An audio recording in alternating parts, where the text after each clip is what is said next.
I want to wish everyone a good evening and a Shana Tova, a wonderful, happy, and healthy New Year. My name is Uri Cohen, and I'm the Executive Director of the Slifka Center for Jewish Life at Yale. And together with Rabbi Jason Rubenstein, the Howard M. Holtzman Jewish Chaplain, I want to welcome everyone who has joined us tonight for this evening's Slifka Online Salon with Pulitzer Prize winner and Yale Sterling Professor David Blight, entitled The Prophetic Call of Frederick Douglass. Professor Blight will share his application of the term prophet to Douglass's life work in the hopes of Judaism shedding light on our present moment and our present moment shedding light on Judaism. We're so honored to have you, Professor, with us tonight, and more about tonight's program in just a moment. As I'm sure many of you experienced, this was one of the strangest Rosh Hashanah holidays I can remember. And how could it be any other way given the state of the world right now? In any other year, rabbis would have been talking from the pulpit for hours on end about so many topics that are controlling our news cycles. Dinner tables would have been full of boisterous and vociferous conversation on any number of topics that will influence what life looks like next week, let alone throughout 5781 and beyond. But not this year. The pandemic has stopped our ability to gather and do this hard work together. It's put us in different situations, some of us in synagogues with very few people, some outside in backyard services, or many of us on Zoom in our homes alone when we really yearn to be together. This isolation, along with a lost opportunity to be together, puts a heavy damper on our progress as a people and a powerful community. College students are feeling this too, of course. Some students are studying in person and some via Zoom. Some are living with friends and roommates, and some are living with parents. No matter where they are, students are grappling with isolation, anxiety about the state of the world, and their immediate next steps. Mental health needs are soaring, and the toll of the pandemic has both direct and indirect impacts on students' lives, families, finances, and more. In response, Slifka Center is offering a combination of online and in-person programs to include as many students as we can in our community, regardless of enrollment status or geographic location. We're giving out Shabbat boxes and Rosh Hashanah meals and care packages and break-fast supplies in person and mailing some of them around the country. We're facilitating cohorts of students exploring Jewish values, topics, and opportunities. We're offering grants for students to do intensive Jewish research projects that impact the world. We're providing pastoral care to those who want and those who need, including access to mental health services. We are active and present in New Haven, in cyberspace, and anywhere else a Yale student is residing and struggling through these difficult times. We're hard at work. Further, Slifka Center is committed to not allowing the intensity of the weeks after George Floyd's murder to vanish into the past. We've established a working group that includes students, staff, and board members to lead the deep work of learning and relationship building that will allow us to do our part in repairing America's legacy with regard to racial injustice. And as we see tonight's conversation, it's a part of that larger effort. We particularly scheduled this session to occur during the period between Rosh Hashanah and Yom Kippur, called the 10 Days of Repentance, which are a time of profound reflection on our lives and the areas in which we want and need to improve in the coming year. As Professor Blight will share, Frederick Douglass's legacy is centrally about ways that religion and politics can be forces for good in a time of conflict, mistrust, and racial reckoning. A message we very much need to hear today. Returning to his usual role, Rabbi Rubenstein will be introducing our speaker and also monitor and facilitate questions and comments in the chat, which can be found along the bottom of your Zoom screen. This session is being recorded and will also be available on our website along with other recordings of our previous sessions. We also hope you'll take a moment to fill out the brief survey at the end, and the link will be in the chat box later. We're so excited to share these salons with all of you in keeping with Slifka Center's goals to explore the intersection of what is Jewish, American, and Yale in our constantly changing world. It is now my pleasure to turn over the program to my friend, teacher, and colleague, Rabbi Jason Rubenstein. Thank you, Uri, for that wonderful introduction and framing of, I think, the very high hopes and expectations and very deep needs we all feel around tonight's topic. And I want to thank you, Professor Blight, for lending your time and wisdom and generosity of spirit to this community and this conversation. There are really few conversations I've gotten to be part of in recent memory that have been as exciting and have felt as much of an honor is this one. For those of you who have not read Professor Blight's work, I urge you, as soon as this call's over, to pick one of the many award-winning books he's written. So, who is this this man we're learning with him from tonight? Professor Blight is the Sterling Professor of History, of African American Studies, and of American Studies here at Yale, and he's also the director of the Gilder Lehrman Center for the Study of Slavery, Resistance, and Abolition. Professor Blight has won numerous awards for his work, including the Frederick Douglass Prize, the Bancroft Prize, the Lincoln Prize twice over, and the Pulitzer for last year's biography of Frederick Douglass. And I want to show someone who really has devoted so much of my life to the intersection of the intellectual and the political and the spiritual. It's a rare and precious thing to come across someone of a mind and of a soul, and who's devoted the hundreds, thousands of hours to really mastering the craft of an intellectual pursuit that isn't aridly intellectual, but very much grounded in the difficulties and realities of our present, which are related to the difficulties and realities of our shared past. And we're in the presence of such a person tonight. So we are going to start off. I prepared a pair of questions, which I've shared with Professor Blight. The first is a broader and framing one, and the second is a much more specific one. I'll actually look at two passages from the recent Douglass book.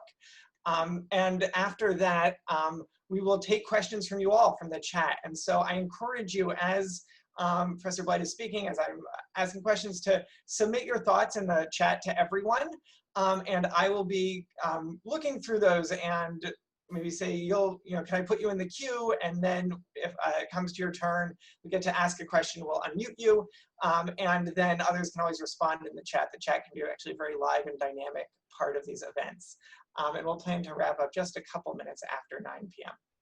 So Professor Blight, the first question I wanted to ask is, so much of your work, from all the way back in Race and Reunion, through your work on Douglass, and even some more recent essays you've contributed to edited works, is about really the pervasive nature of conflict, and in some sense the necessity of conflict in the story of America's race relations. And so if you could just kind of take a step back and look at your kind of oeuvre and distill what you've learned into some lessons for the present. As Uri mentioned, we're very much in a reality that's very new in the prominence of Black Lives Matter and the nature of racial discourse in America, and also one that's very, very old in America. These questions are not new.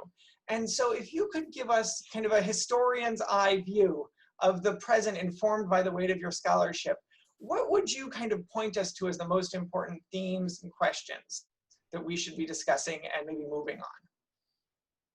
Well, first of all, thank you, Uri, and thank you, Jason, and all of you for coming tonight, inviting me to have this discussion with you. You asked me as though I have great wisdom about this. I borrow most of the time, like any good historian. I guess I'd start by simply saying, to understand what we're encountering now, we have to realize that nothing happens just because it's right. Nothing changes just because it's right. There is no discernible, measurable doctrine of progress happening on some scale of change.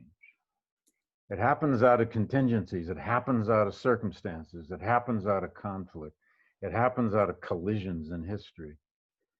This is where the Hebrew prophets were so important to Douglass, because Douglass essentially got his conception of history, how history happens, from the Old Testament or the Hebrew prophets. He really did. We'll probably come back to that.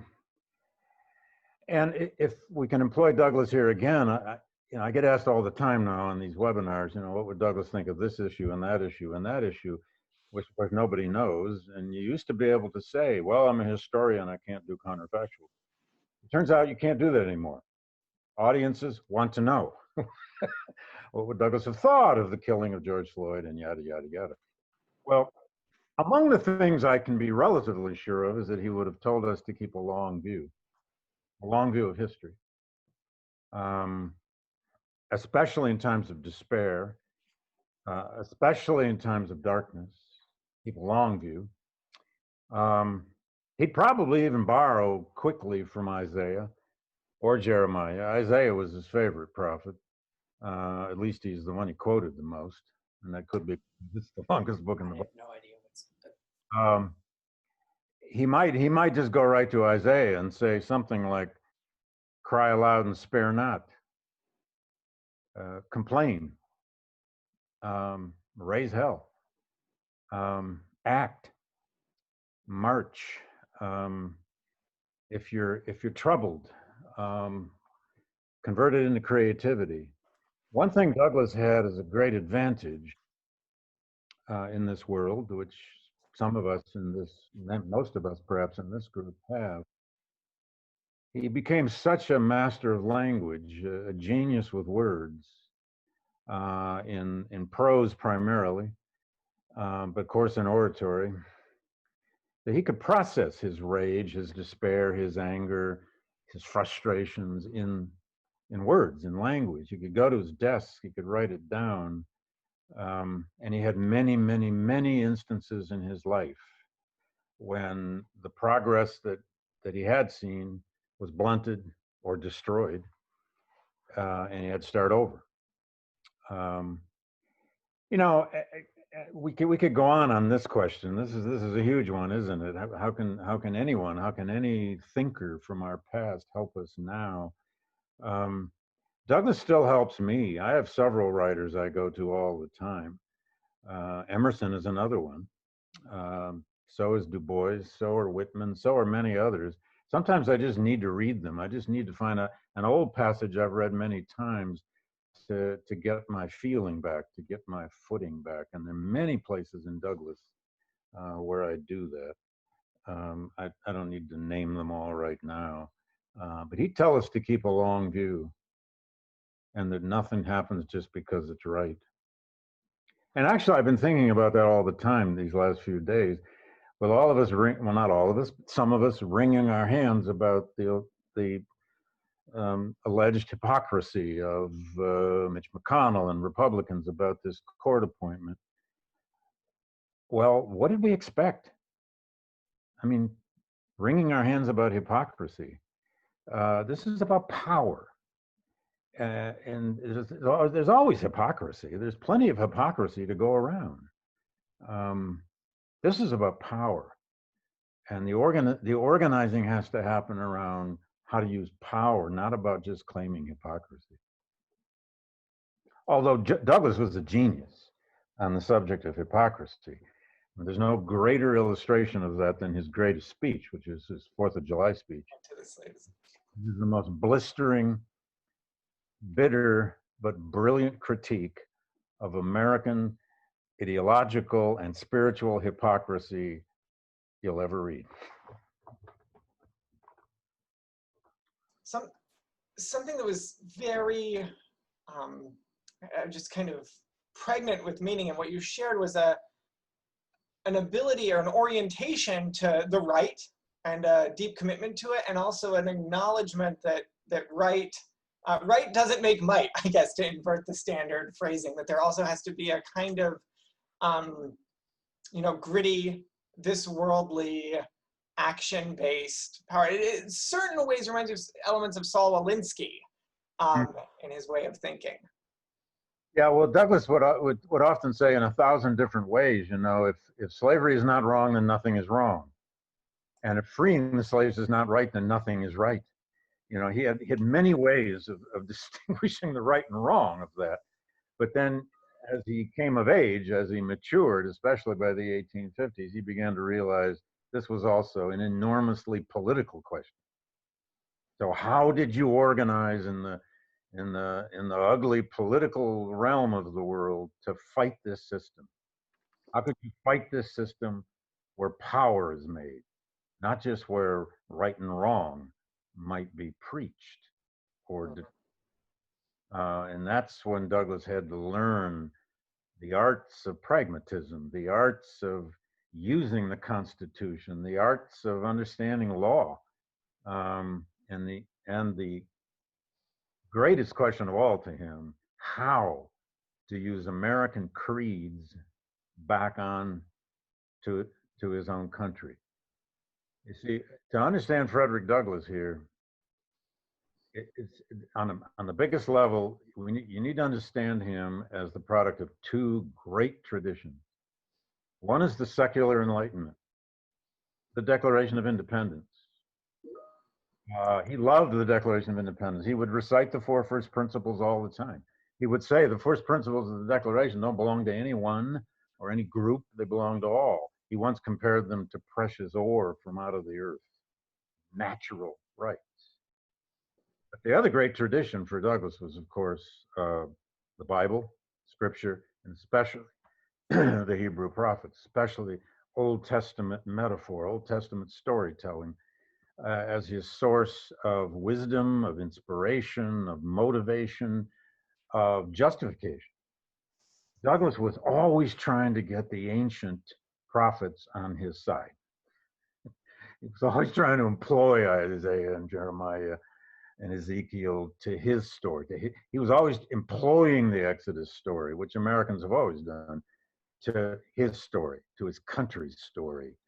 So those two great traditions, and that's true, of course, of many 19th century American thinkers. They came from both. Lincoln used both of these traditions, of course. Lincoln was not, well churched, as they said, nor maybe even that deeply religious, but he took great inspiration from biblical story and biblical wisdom and biblical metaphor, just as Douglass did. So let's zoom in on this category of prophecy. And I don't know whether this has been a part of your experience of the reception of the book. It's something that's been a great point of pride, I think, for the Jewish community, and I would say especially for the Yale Jewish community, given that predecessor Rabbi Purnet's role in making this connection, is your kind of methodological use of Abraham Joshua Heschel's work on the prophets, and as a kind of phenomenological, moral, social character. And so it's in this context, I can't help but read a passage here. You mentioned you turned to Douglass's words not infrequently, and now you're in the position of actually having your kind of rendition of Douglass's words be a source of inspiration for us here. So I'm going to share my screen so that people can see this passage, and I'll read it. And I would love if you just kind of dilate on, I would say, really two kinds of questions. The first is, for Douglass, what it meant to stand in this tradition of prophets. And the second is, for you as a historian, kind of methodologically, to reach for, this kind of explanatory tool, kind of reach to the, ancient Near East, as it were, to think about the recent past and present. So here's the passage. The idea of prophecy is unsettling to the modern secular imagination, but the rhetorical, spiritual, and historical traditions on which Douglass drew so deeply envision the prophet as a messenger of God's warnings and wisdom. The poetic oracles of Isaiah or Jeremiah, however bleak or foreboding, were prophetic speech and therefore God's voice. Douglass, a man of words, needed a language and a story in which to find himself and his enslaved people. Although he never portrayed himself as literally a messenger of God, he found a language in the Hebrew prophets in whose words, as the theologian Abraham Heschel writes, quote, the invisible God becomes audible. The, quote, words that prophets utter are not offered as souvenirs, wrote Heschel. He undertakes to stop a mighty stream with mere words. In Old Testament tradition, the prophets were reluctant messengers. God chose them and not the other way around. God spoke through the burdened Jeremiah, who wrote hauntingly, but his word was in mine heart as burning fire shut up in my bones, and I was weary with forbearing, and I could not stay.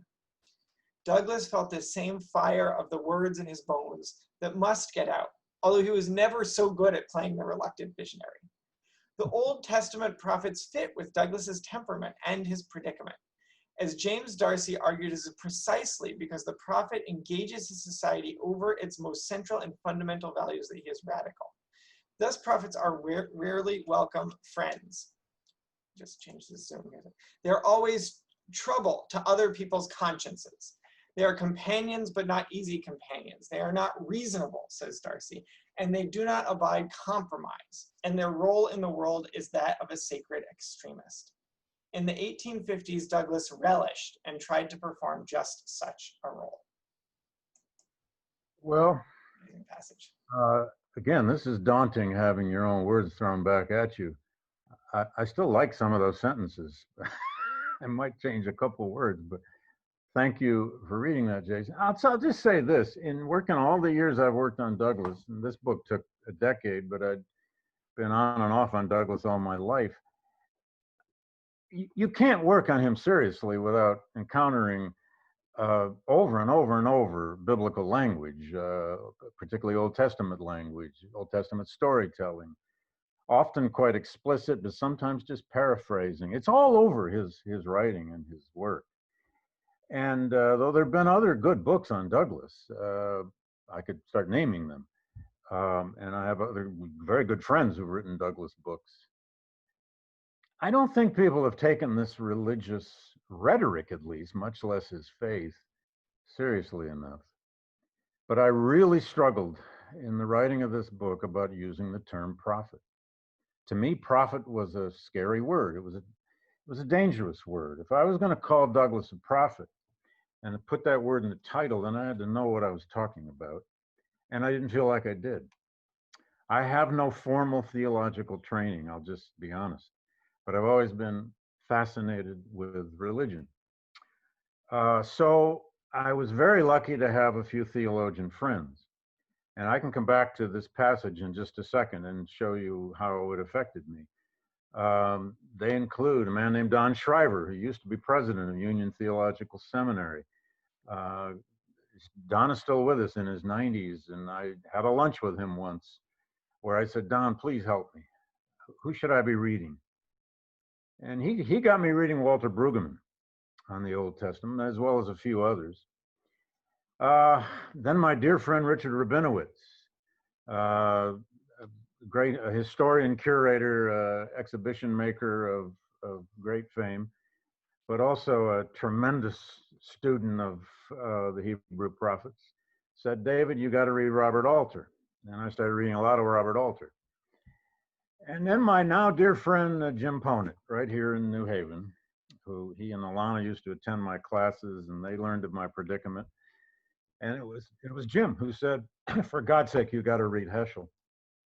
Start with the book called The Prophets. And I have it sitting right over here, by the way. It's always around here somewhere. And so I did. I read a lot of Heschel. And it was Heschel's book above all. That book, The Prophets. Many of you know that book, I'm sure. The first long opening chapter is all about defining what a prophet is, or what the prophets were. And Heschel helped me over and over and over. One of those passages is right here in that section you just read, Jason. But there were many Heschel passages. The more I read them, I realized, that's Douglass. That's the way Douglass uses language. That's Douglass's temperament. One of my favorites is this one that is not in that passage, but I use it elsewhere in the book, where Heschel said, the prophet is human, yet he employs notes one octave too high for our ears. He experiences moments that defy our understanding. He is neither a singing saint nor a moralizing poet, but an assaulter of the mind. Often his words begin to burn where our conscience ends.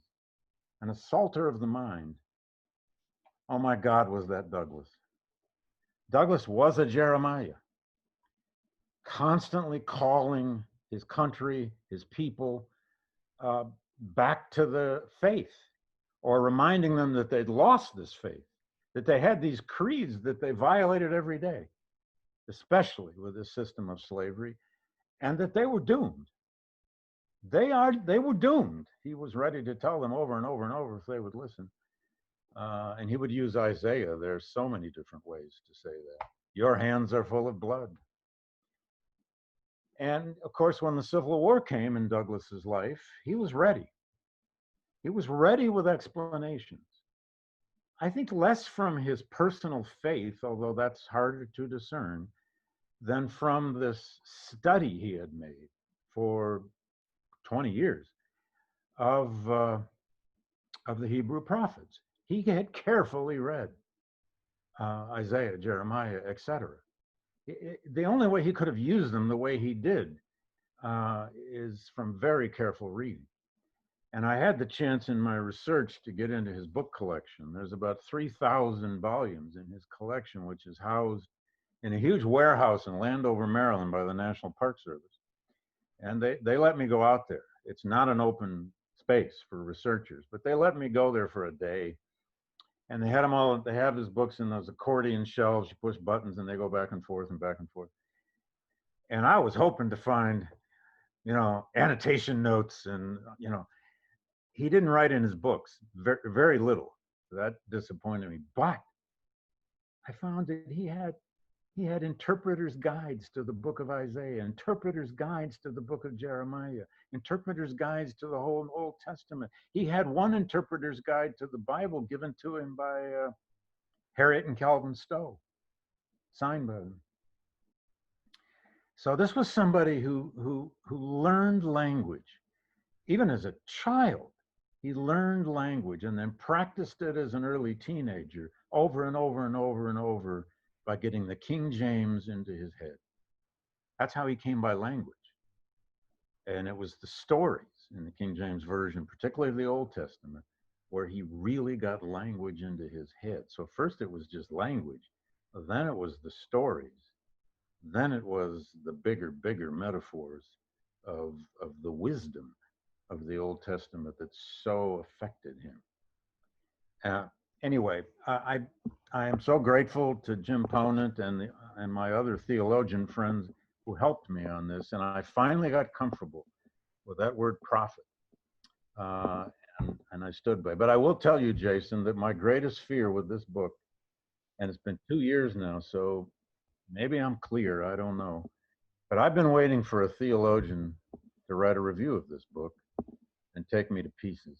It hasn't happened. I'm not inviting anybody here to pick that up, but thus far I've got a passing grade from the theology world, but I'm still waiting. There's somebody probably writing a long review essay about all the ways I misuse Douglass's uses of Isaiah or something.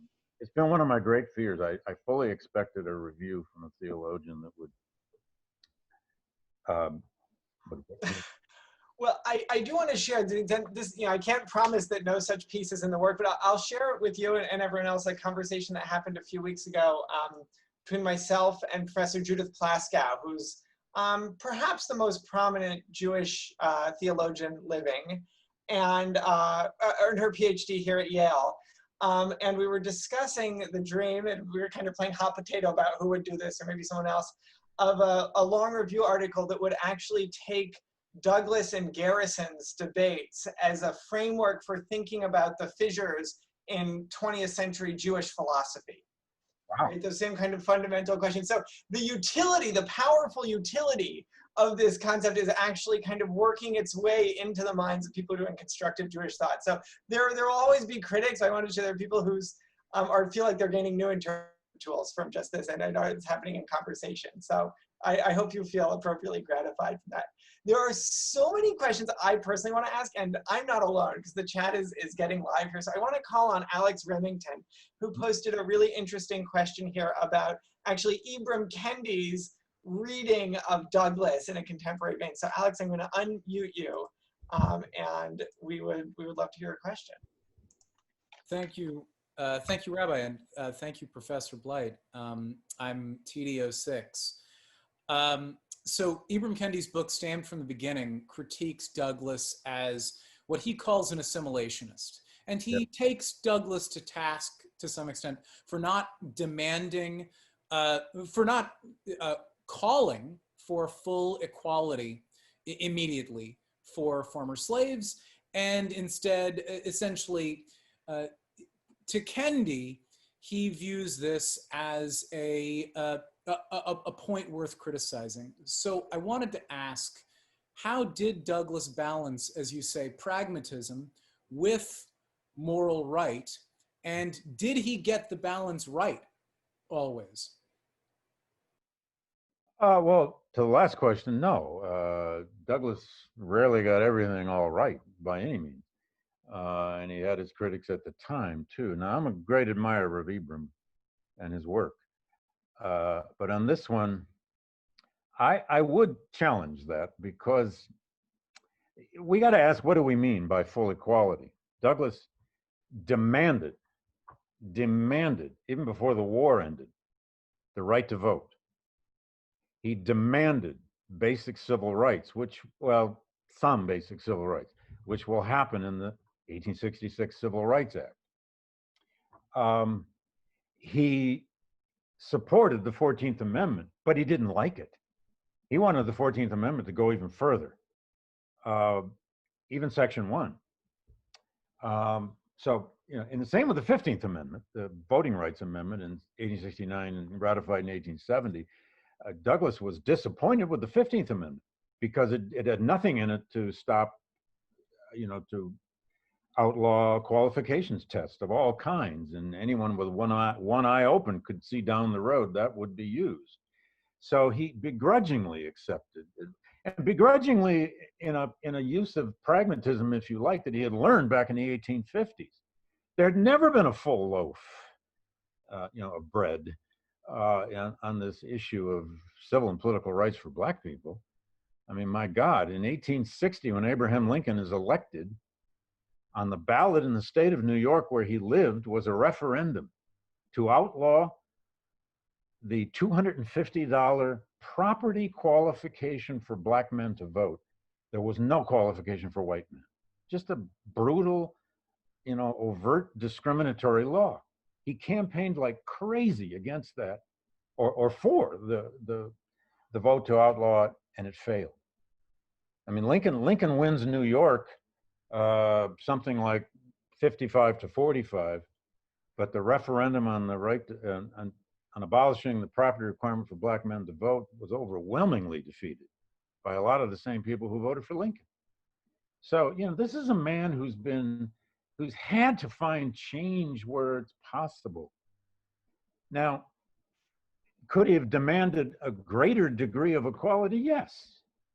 But let's remember what Reconstruction was like. Reconstruction actually, with the Republicans in control, lasted basically only 5 years, 6 years, into the second Grant administration. And then it's beginning to fall apart. It was certainly falling apart by 1873 and 74, when the Southern states are being redeemed by the Southern Democratic Party. And Douglas turns back to a Jeremiah when that comes and when that happens. So, even if Douglas had demanded a more precise level of equality in 1865 or 66, it wasn't going to happen. So I'm not sure when that kind of retrospective criticism actually makes sense. Now, there are other times in the post-war era. Douglas lives 30 years after the Civil War. He lives to be a very old man by 19th century standards. He lives to be 77 years old. He did kind of fall out of touch with certain issues.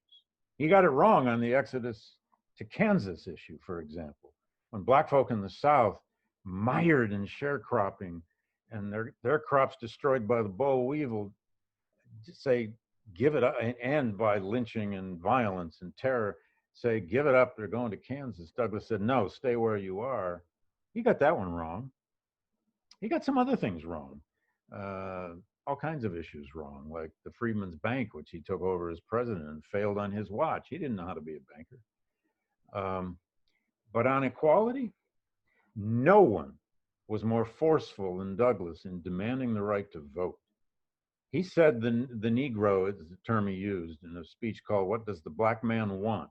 that he took on the road in the last 4 months of the war, from January to April 1865, those last months of the war, all over the North.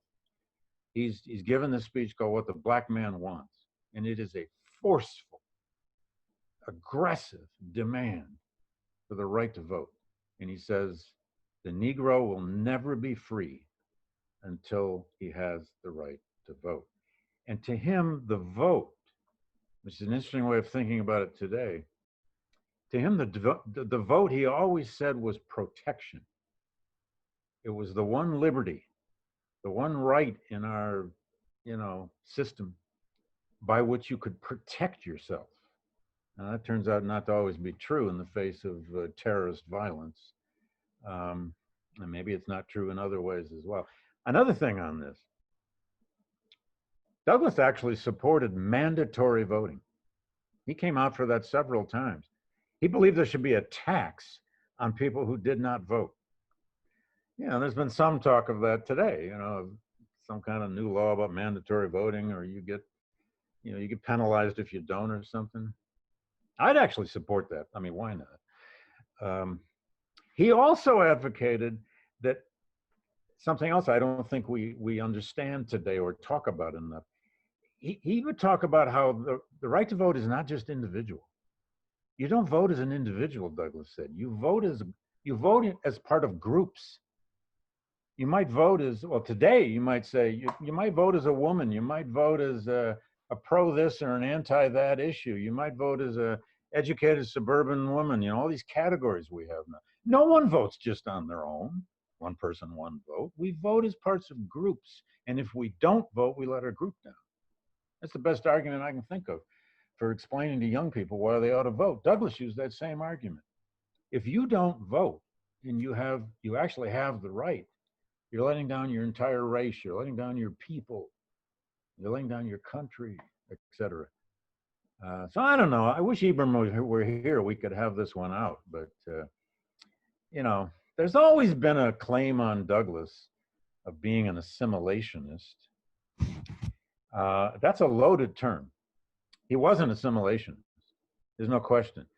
When he came out so forcefully for Chinese immigration in his great speech in 1869 called The Composite Nation, I mean, in a very racist environment when anti-Chinese immigration was all over the political culture by then, and the first Chinese Exclusion Act was going to come by 1874, Douglass argued that they should bring them, let them all come, because eventually people, he said, in his view, would assimilate to American creeds, that the natural rights tradition belonged to all, especially after emancipation and the 3 constitutional amendments that remade the United States Constitution and remade the American Republic. How could he not have been an assimilationist under those circumstances, especially after the war? So if we're talking about before the Civil War, when blacks themselves were having ferocious debates about whether to stay in the country or to emigrate elsewhere, to try to establish colonies in Central America or back to Africa or wherever it was possible, yes, he took the side there of staying. He was never a colonizationist, never an emigrationist. He believed in his birthright as an American. And people often don't like this thing about him either, but he actually had very little interest in Africa. I mean, he had some interest in African history, but he was not interested in his African background. It just, it's as though he essentially didn't have time for it. Anyway, sorry, Ibram's not here to defend himself. I have to try to get him on for a subsequent one. The kind of transition you described about in America, a birthright and of that had been transformed after emancipation, I think is the perfect segue to our next question, which also brings the lens of a contemporary African-American thinker on race into the conversation. So Lisa Beth, would you ask your question about Wilkerson's new book?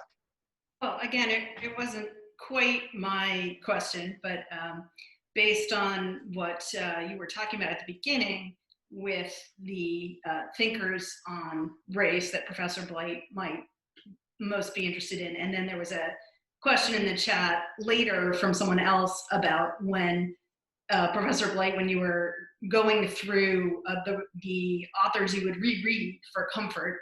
And the question was, how come no women in the list? And so I was just synthesizing those two, and Rabbi Jason wanted me to ask you about Isabel Wilkerson, which I just have to show you that on my bookshelf, these two sit next to each other.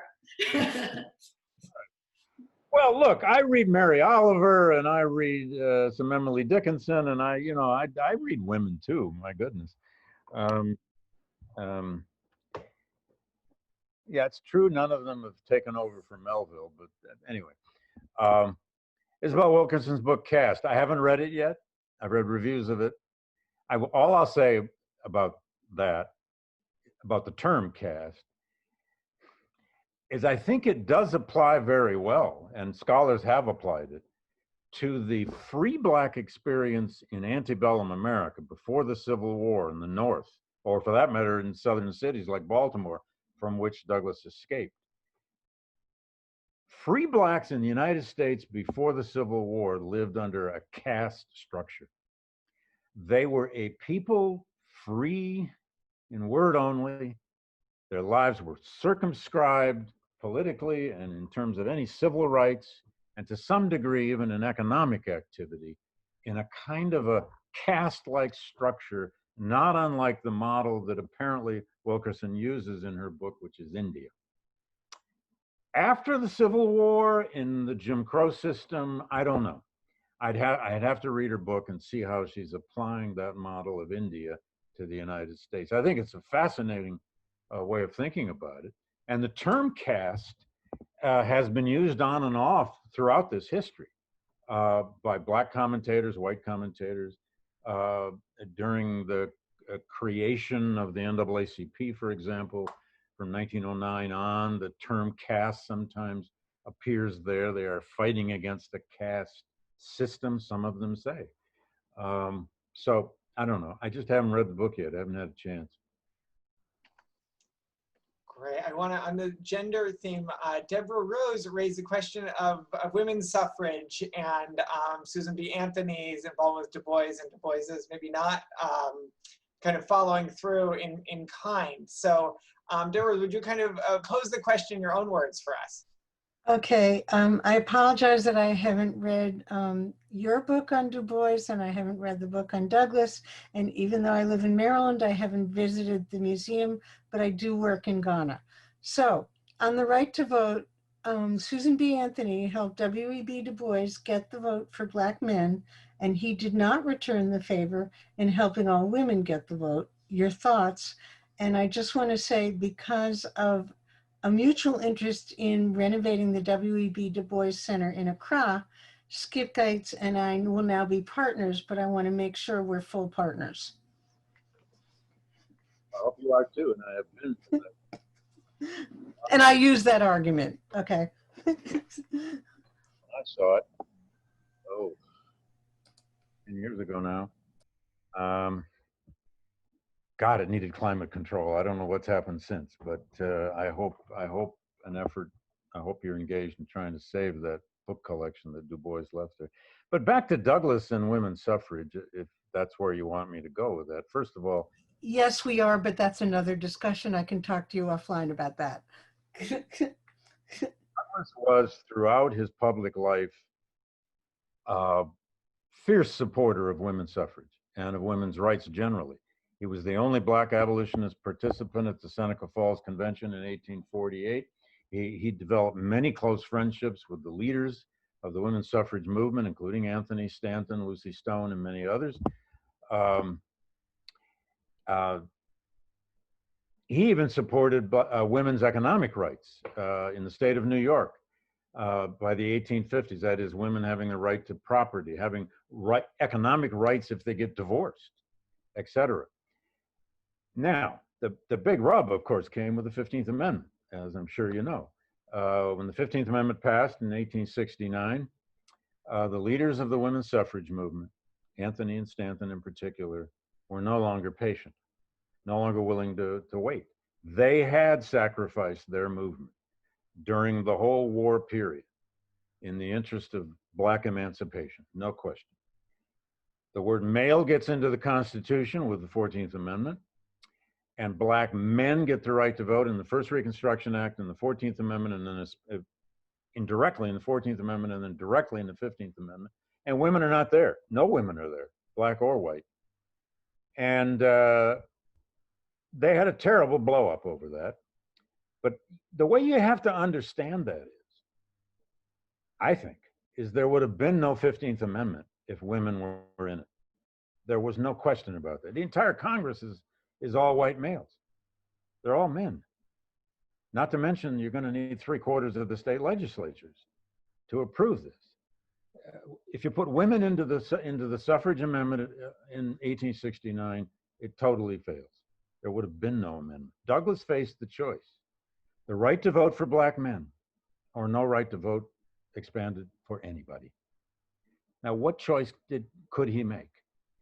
He agreed with them. He said over and over and over they should be in this, but he knew they weren't going to be. So he took the half loaf, and we can criticize that to the end of our days. But of course, what happened in that instance was a bitter breakup, because Stanton in particular, Anthony to some extent, attacked Douglass and attacked black men, and with racist language, brutally racist language, using the N-word, telling stories about how if ignorant black men can stumble to the voting poll and vote, why can't sophisticated white lady like us vote? And it got very ugly. And actually, there's lots that's been written on this, even in, I think, the best biography of Elizabeth Cady Stanton by Laura Ginsburg. It's an otherwise terrific book.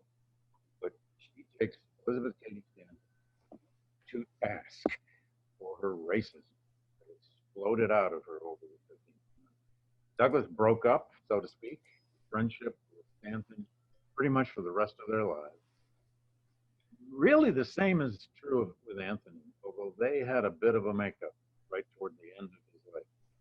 And on the last day of his life, they sat on the same platform in Washington, D.C. at a women's rights conference. They would invite Douglass to come to these things, just be Douglass. They didn't even ask him to speak. And he was. He sat right next to Susan Anthony. And he left in late afternoon, took the carriage back to Cedar Hill in Washington. And at 6 p.m. collapsed with a heart attack and died. Susan Anthony went to pieces. Immediately went up to Cedar Hill, did everything she possibly could do for Helen Pitts, that was his wife, but was unable to even resume attending this conference. These were two old radicals who had all the scars of their movements and their crusade. And even if they had this bitter rivalry in their past, they still had an emotional tie that must have been. And Douglass wrote a lot about women's rights, by the way. There's a whole little book of his writing, edited by Philip Foner, called Douglass on Women's Rights. Lots of essays, lots of editorials. And by the way, right after the Seneca Falls Convention in '48, he went back to Rochester. He just started his new newspaper called the North Star, and he changed the masthead to "Right is of no color or sex." From the very beginning of his newspaper, that was the masthead. Thank you, and Madase. Madase Pa. We'll talk again. Wow. So I want to ask a question which really struck me in the present moment, and so I want to kind of triangulate three events here to kind of frame it. It's a question about the dangers of civility, but also the need for it. And so people aren't familiar with it, the opening kind of scene of Professor Blight's Race and Reunion is about the reunion of Northern and Southern white soldiers at Gettysburg. And I'll just quote from one review that puts this well here. So the year is 1913. The agenda is really a national healing.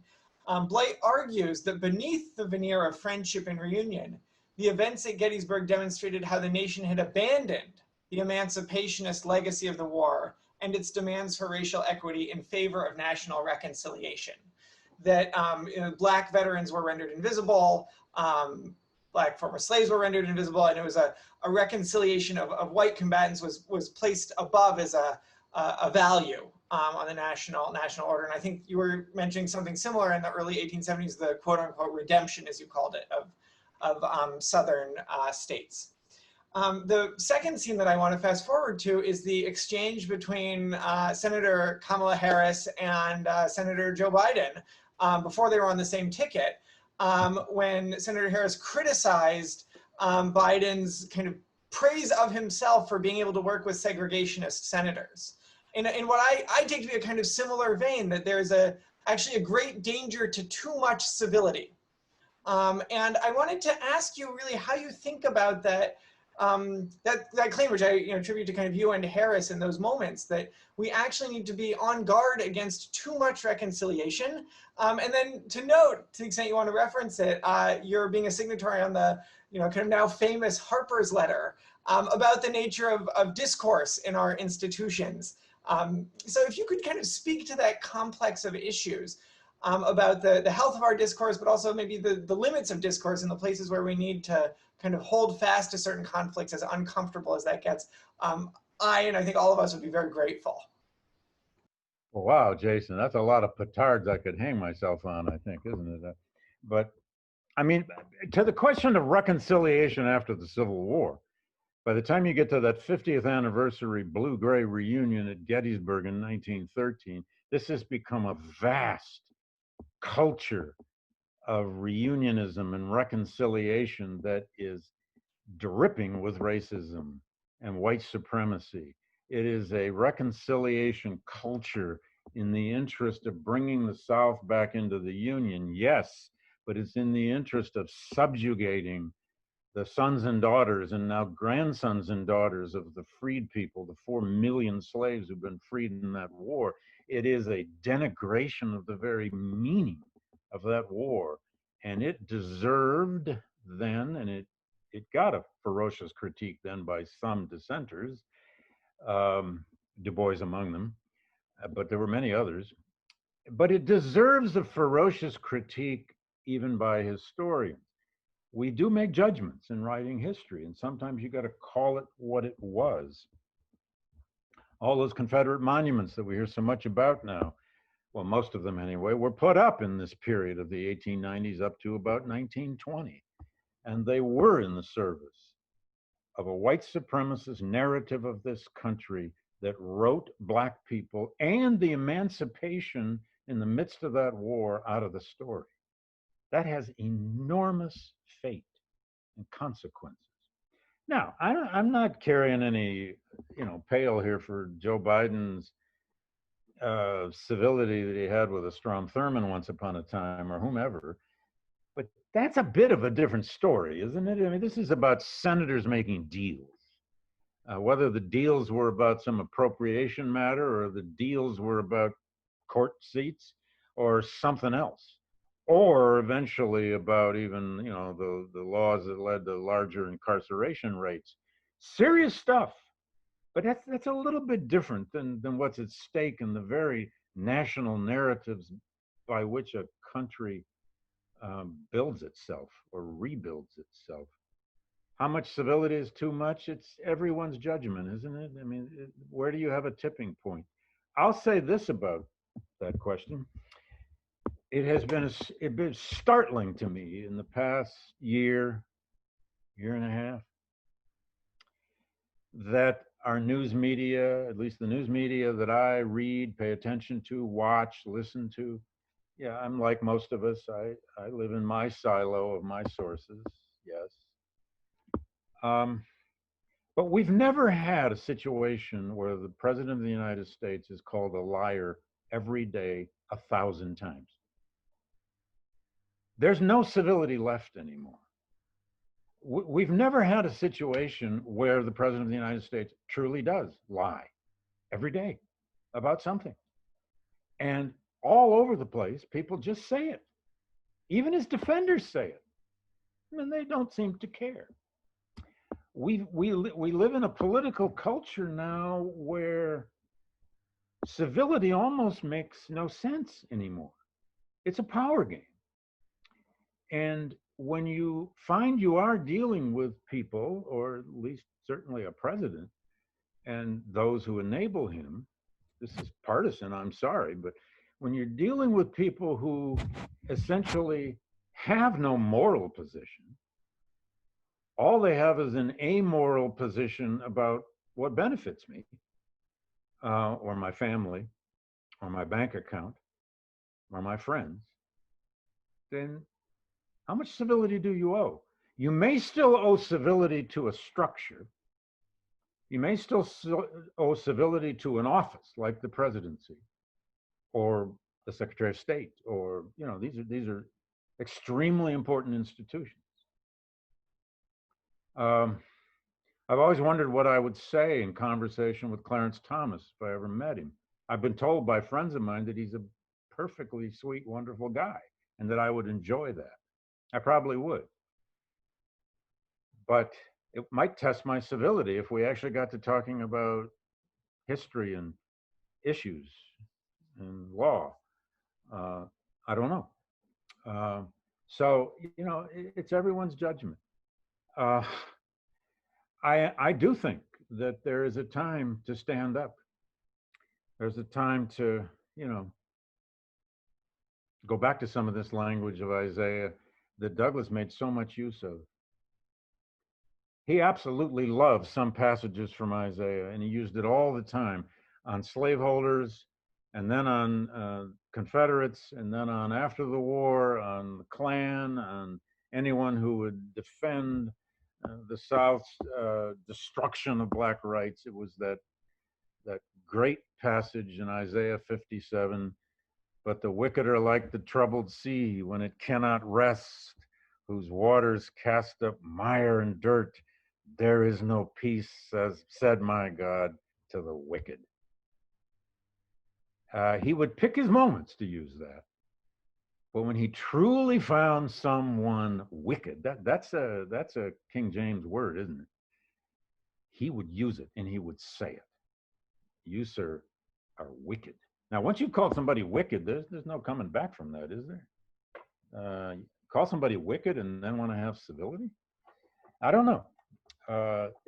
Everyone's got to make that judgment for themselves. But I think, Jason, you've raised a key question about our times. Of course we want civility. We wish our institutions were functioning. We pray that they will function. But we actually have some institutions that are now, first of all, structurally undemocratic, like the United States Senate, and quite obviously the Electoral College. But how do we use civility to reform them? I don't know. About numbers and power. The only way you're ever going to reform those. Just want to thank you for the passion. I felt a little, the Talmud likes to use the image of 1/60th for telling you that sleep is a 60th of death and honey is a 60th of the world to come. And I felt a 60th of Douglass's prophecy coming through in that answer. And just to share, I think the ways that you've demonstrated over the course of the past 50 some minutes, how like broad and deep erudition lends a nuance and a complexity and at times a difficulty of, you know, kind of going full in one direction, but also critically at certain moments can sharpen and actually impel us to a certain urgency of commitment and outrage that we may have trouble marshaling just from a narrower time window of the present. You know, on that count, I mean, I would just add finally that, again, this is less a judgment about Douglass's faith than it is about how he used the prophets. But the prophets helped make him an ironist. They help, you know, they helped make him a storyteller, which was his greatest gift. Douglass could take an audience from here and take them over there. God, could he do it? He could do it as an orator, and he could do it on the page. It also, the prophets were also the wellspring of his basic eloquence. Most people, if they ever start reading Douglass, are just struck at the eloquence of this guy, the style. and they just, it's hard to believe at first. This guy's a former slave, not a single day of his life formal education, and you wonder, my God, where did he get this? You begin to understand that there's some mystery in it. There's always a mystery with people who are geniuses with language or art or any music or anything else. But it's the source of his eloquence. It's the wellspring of all those metaphors that he would just somehow come up with. Again, back to Heschel, he could hear, when a prophet, Heschel taught me, is that person. We're always uncomfortable with these prophets, aren't we? I mean, who wants to have lunch with Jeremiah? Heschel has a way of showing you that the prophets, or the true prophets, are the people who, when we have a crisis, we have a great epic change, we have a disaster or a triumph, they find the words to explain these things that the rest of us can't. And Douglass had that gift. He lived through the American Armageddon. Wow. He was the prose poet of American democracy. Incredible. So we have time for just one more question here, and I want to pause for station identification for a moment, and really just make sure to thank again Professor Blight and my wonderful colleagues who made this evening possible, starting with, of course, Uri Cohen, my colleague and friend, Slifka Center's executive director, and also Jen Rogen-Wallace and Lynn Jackson-Quinn and Evan Wexler on the development team, Emmanuel Cantor, our rabbinic intern, and there's just so much work that goes into this. And in no less measure, actually, to thank all y'all who are on the call right now in these times of distance, it's so rare and so precious, and therefore so powerful to be able to come together in a community of conversation, which has happened over the chat and dialogue, and especially this time of year, which in the Jewish calendar is really the time of gathering by the hundreds, which is obviously impossible in real space right now, or possible, but perhaps wicked, and which is why we're avoiding it. So to be able to have something on the scale of triple digits here in conversation has its own kind of power and grandeur. I'm torn between a pair of theological questions now. I think I'm going to ask the one that's a little bit deeper in the kind of Jewish tradition and maybe a little bit more tinged with sociology. I'll just share the other one that I want to note but not ask is, I was very struck by your opening about kind of Douglass's message being one of, kind of things don't just happen because they're right. Because that position is one that Ta-Nehisi Coates has articulated kind of quite powerfully.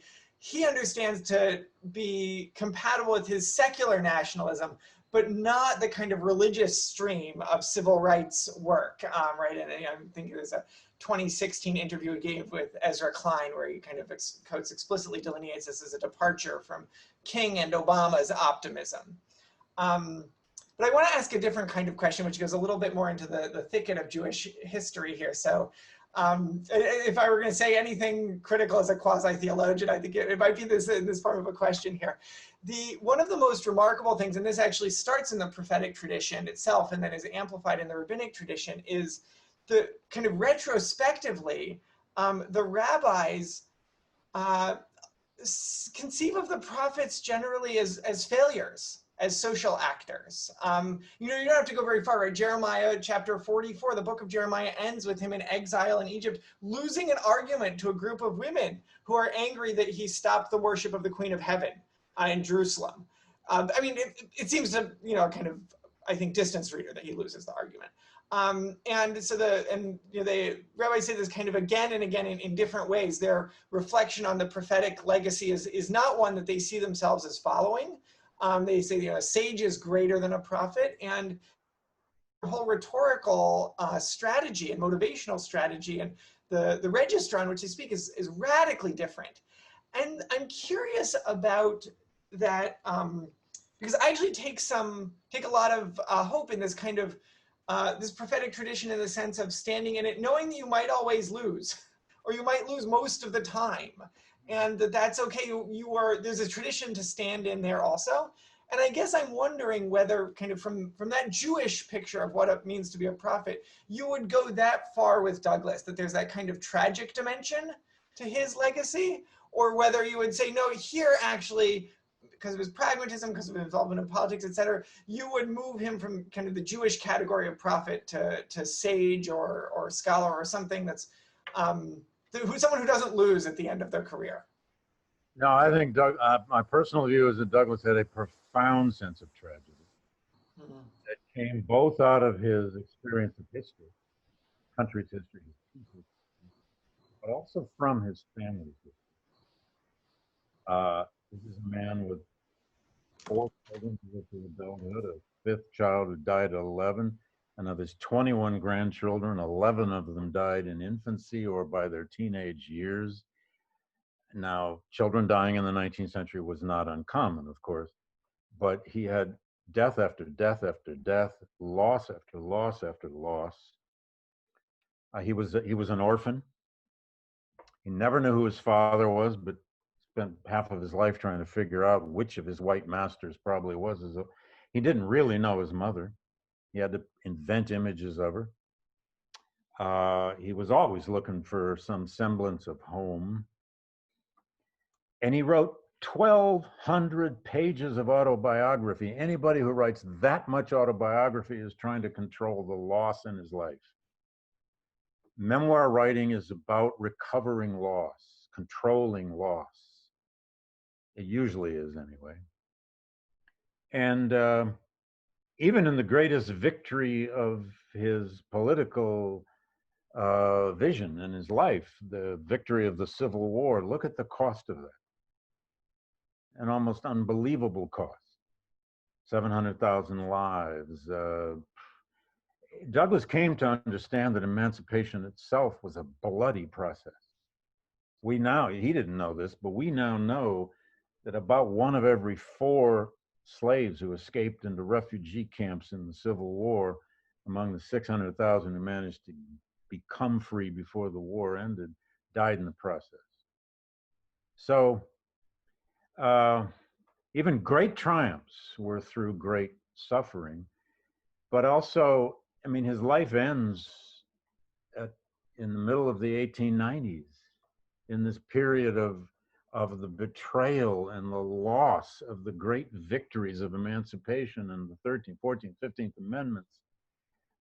They're being all but washed away, and he dies at the heyday of lynching. And the last great speech of his life, called Lessons of the Hour, is an analytical speech.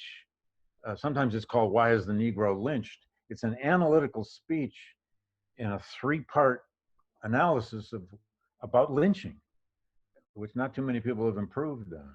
That's the subject in which he stops.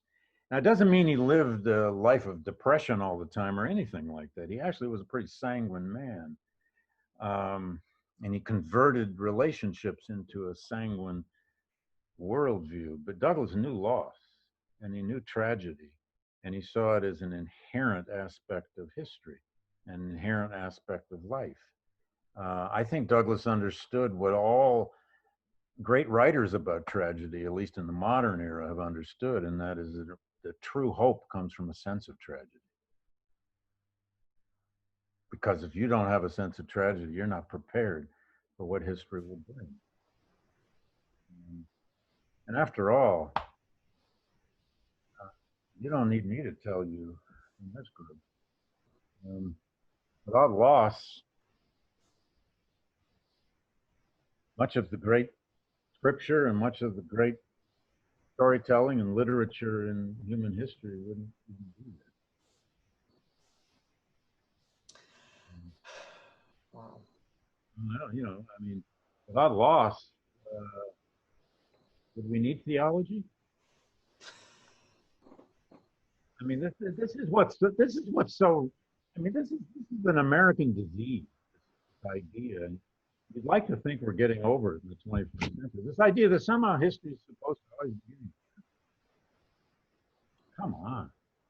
Every time I love Obama, but every time I heard Obama use that passage that he got from Martin Luther King, King got it from Theodore Parker, the abolitionist. the arc of history always bends toward justice. I always used to say to myself, no, it doesn't. You remember the 20th century? It didn't always bend toward justice. Remember our Civil War? Yeah, it ultimately bent toward justice. So, I don't know. You know, without a sense of tragedy, there's no point in getting up to it. Wow. Now, that sounded bleak. I didn't want to end on I want to just offer a different frame, which is it felt like a very Jewish way to end. There's a, taking exile as not merely the political reality, but a kind of existential template for the world, is the core intuition of rabbinic Judaism. And that's something like what I just heard you evoke. But the Exodus was necessary. The destruction of the temple and the Exodus, they're necessary in this story. They're not just, they happen. They're necessary for what is to come again later. You know, whatever level of belief we have in the Exodus, the return and all of that, it's exactly the way Douglass portrayed the meaning of the Civil War, that it was this necessary destruction of the American people. And then Wow. There wasn't a, there were a lot of other Americans interpreting the war the same way. They interpreted it the same biblical conception of history. And by the way, this was a man who, at the end of the day, it's the way he ended his lynchings in 1993, 1994. He always went back to the natural rights movement and the essential morality of freedom. He always would end on that, whatever the fact. Ultimately, one day, natural rights will win. I got asked last week on a webinar about memorials and monuments. They asked each of us on the panel, what monument would we have America build? And everyone was coming, and I understand why. Everyone was coming up with individuals and so on. I said, let's challenge our greatest artists. Let's challenge some great artists to build the American Monument to Natural Rights. Where is it? I guess you could say the U.S. Capitol. How would you do a monument to natural rights? Well, the rights from God. I mean, they're either from nature or from God.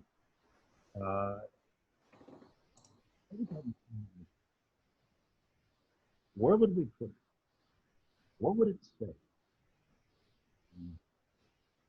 Anyway.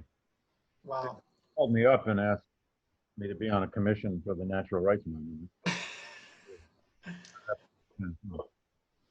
Well, let's end on that image, and perhaps this is the this call could be a piece of that also, the making the invisible audible. You described making it visible, but I think over the past hour and through your works, you've dedicated your many years of your life to making that voice, and the voices have tried to amplify natural rights, that call for the dignity of each person, whether from nature or from God, audible. And I want to thank you for bringing that voice to us tonight. We're gonna, it's 9:15, so we're gonna wrap up. I want to just really thank Professor Blight again, and appreciate everyone's gathering together here, the kind of spirit of inquiry, which is kind of at the meeting point of the mind and the political and the spiritual and the ethical, and is done communally, is everything we care about and believe in. And we try to do it online, we try to do it in person, we try to do it for students in our broader community. And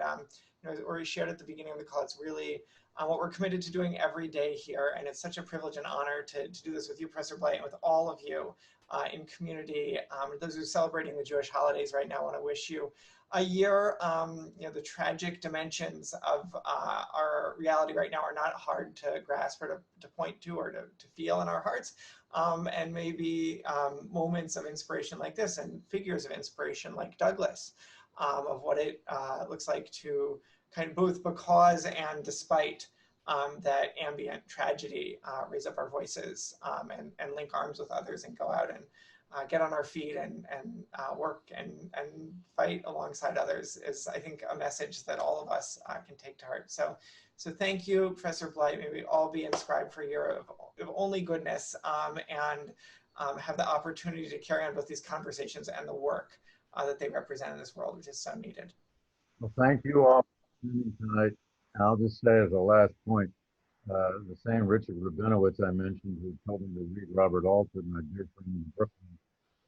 Zoom is one of the best things I can say about Zoom. Zoom has enabled me to attend the second Shabbat reading group, obviously once a month. I've been doing it now for 6 months. It's his synagogue group, and I look forward to. I asked them last time, can't we have second Shabbat every week? I love it. And we just read about 6 chapters. We're still in Genesis. But it's one of my favorite things now, that kind of close reading of, of the Torah and the Old Testament. Beautiful. So if we ever get off Zoom, I won't be able to go to Brooklyn.